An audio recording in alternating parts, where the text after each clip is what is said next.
Help us, Batman. Gotham's disappeared up its own arse.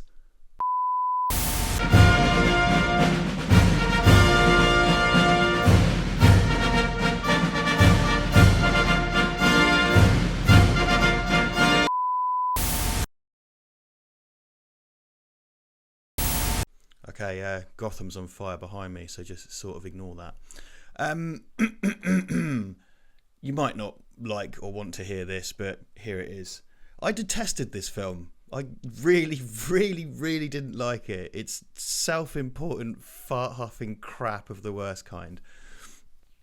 That might be a bit much, but I started to get really irritated about 7 hours in when it just continued to meander and dump exposition on you and everything else.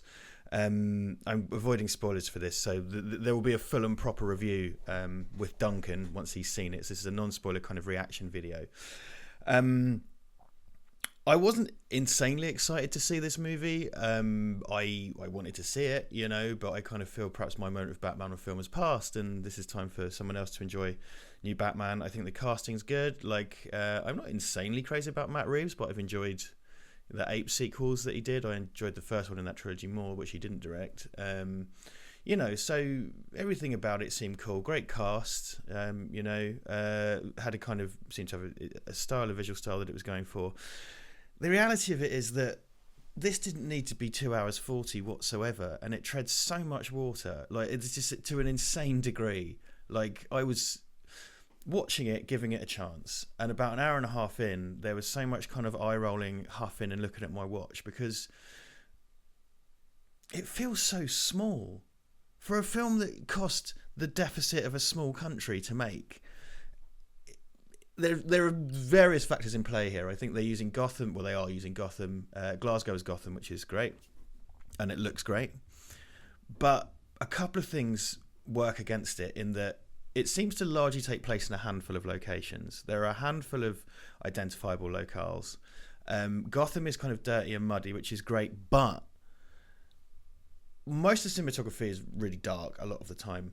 It's in the anamorphic format, and they do a lot of really super narrow depth of field, which, you know, is great, but it seems to be kind of constant. So you're very often robbed of a sense of space. And also the anamorphic format, you must remember, does distort more when you do those kind of depth of fieldy things. So like some of them are so hyper focused to be borderline abstract, which I think is something you don't necessarily notice, you know, unless you're going to die alone and work with cameras.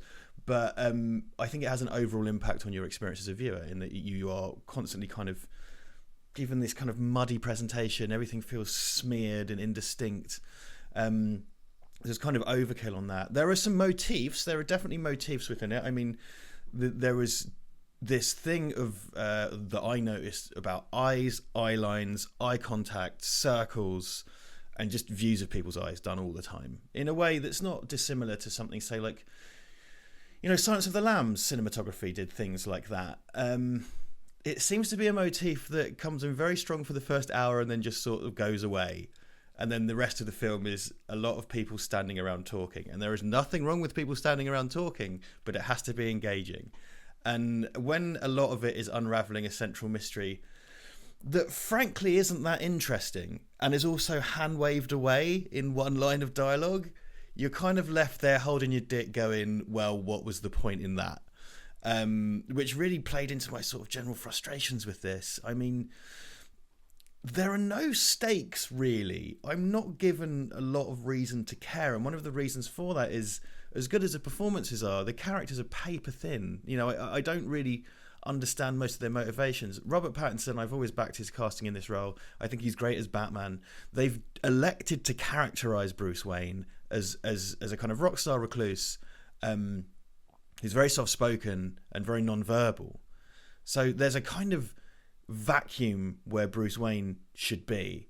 And, you know, it uses things that have been discussed before about how, you know, Batman is absolute and the mask is his real face. All stuff we've heard before.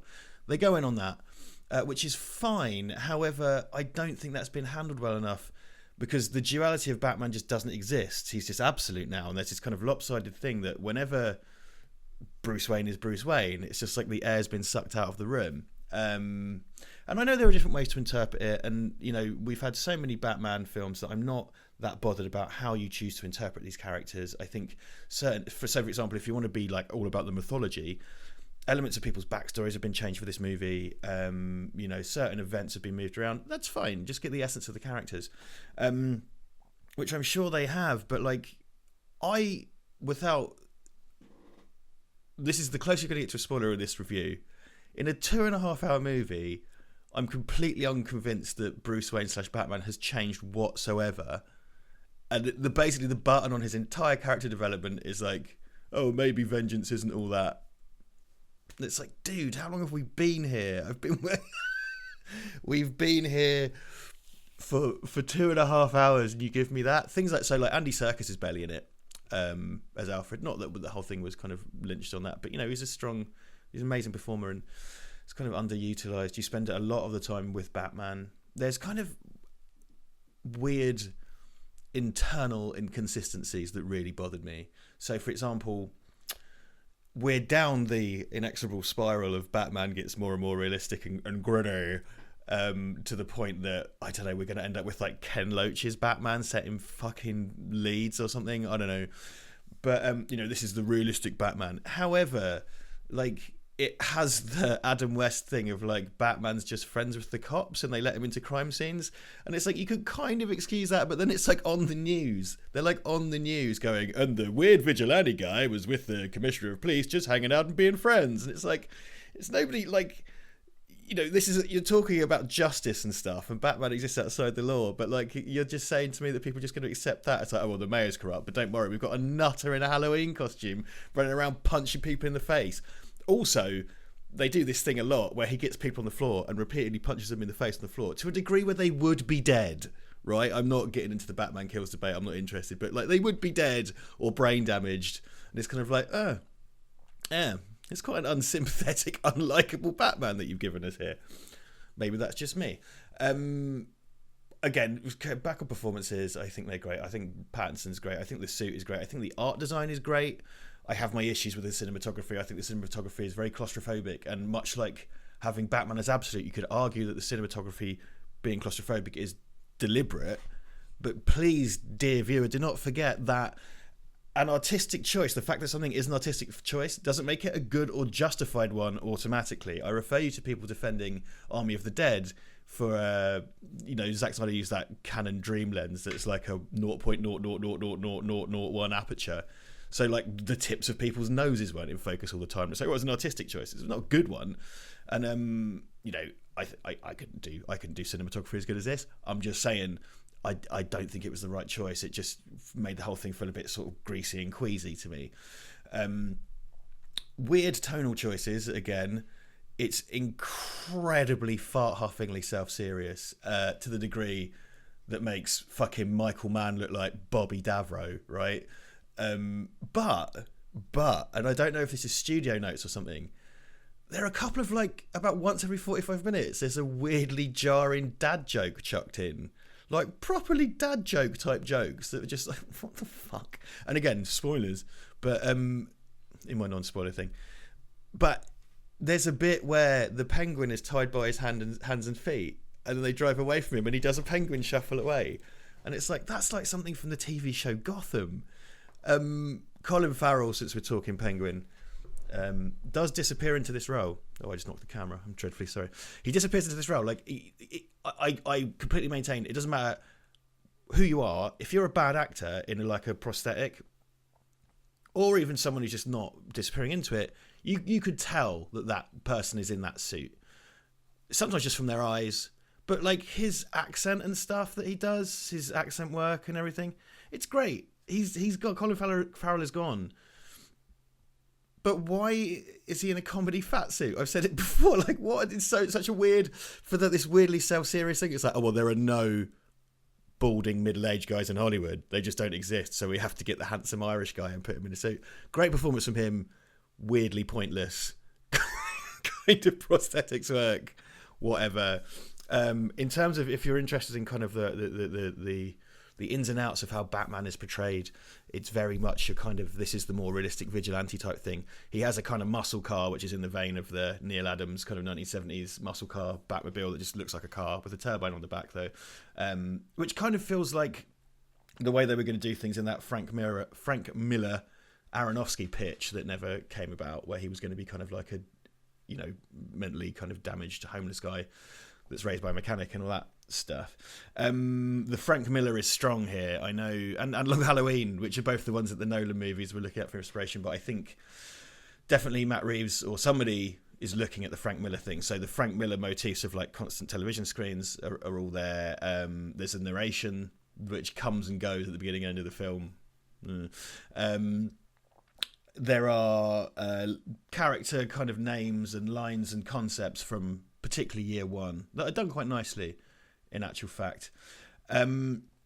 My fucking God, does this film want to be a David Fincher movie? I think that's why it's 2 hours 40. It wants really badly to be Seven or, I don't know, Gone Girl or Zodiac. It wants to be Seven and Zodiac. And the amount of stuff in it that's directly from Seven, I was slightly like jaw on the floor. I was like, you can't just do that. Like, we'll get into it with the spoiler thing, but you can't just take this stuff and do it in a film that's not as good. And coming to think of it, I think a lot of the kind of narrow depth of fieldy, soft focus stuff is lifted from moments in Seven. Seven doesn't do that as aggressively in its look, but it does definitely do, because there's a whole part, obviously, where John Doe appears in silhouette and it's out of focus, for example, which puts you in the kind of point of view, the perspective of the characters who are unable to locate him and stuff.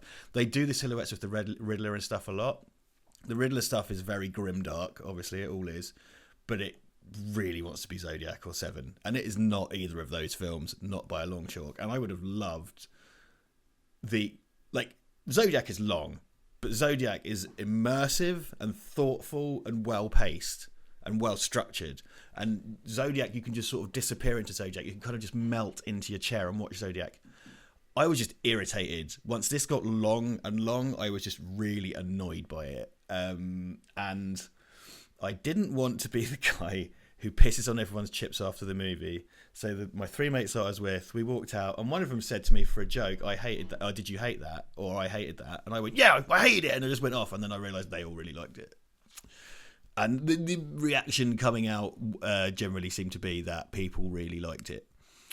And I know reviews have been mixed, but there's a lot of reviews that are kind of treating it as this transcendently brilliant superhero film that we should all be creaming our jeans over, and oh, it's so clever and it's so brilliantly put together.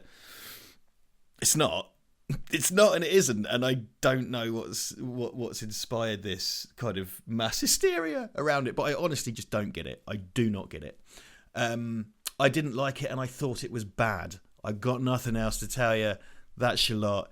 If you disagree with me and you're really annoyed because it's the best film you've ever seen, these are just my opinions. I'm just going on the internet. It's just a movie, all right? Because I remember previous times reviewing Batman films, someone I used to work with had quite a disturbing video rebuttal made against him having a tepid reaction to Batman 1989, which was quite scary for everybody. So if you're watching, leave me alone, you fucking fruitcake. That's it. Full review soon with Duncan. And also, if you are that way inclined, I'm going to be reviewing the Star Trek Picard series every week when every episode comes out. I'm a little bit behind the curve. I'm about to record that next. I'm probably going to complain about that as well. So if you want to hit me being annoyed and angry, as usual, I'll be doing that. So that's it. Enjoy. See you soon. Like and subscribe. Leave a comment. We love you. Goodbye.